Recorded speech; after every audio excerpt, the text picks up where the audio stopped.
Nandito po tayo sa loob ng bakery at ating tunghayan ng sa kahindik-hindik at karimari na balita ni Mr. Tanggol Abala.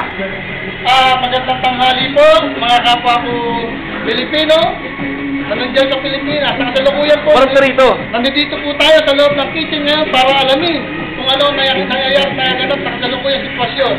Sa kasalukuyan po, ang mga manggagawa dito ay patuloy na naghahanap buhay at hindi po maiiwasan natin ang pagiging pananatili nila sa kanilang reliyon at pag-ibig sa kapwa. Subalit ang isa lang pong kabighani at kakilakilabot na pangyayari ay nananatili pong mababa ang kita at hindi pagtaas ng sahod ng ating mga gagawa. Sa kasalukuyan po, isa na namang kagimbal-gimbal ang naganap na kung saan ang kita po ng manggagawa ay nabawasan tong buwan na ito.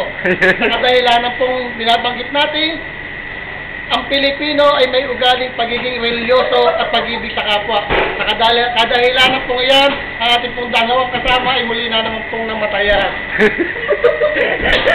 Kaya kanilang kita po ay nabawasan ng tig-5 na umabot sa 10 dolyar. Ito po ay mga ganap sa kasalukuyang buwan na ito. Sa susunod na buwan ay mananatili na naman po panatag ang ating kita. Maraming pong salamat. Ito po si Tanggol Ilagan na magsasabi sa inyo at nag-uulat na dito kayo, Iraq!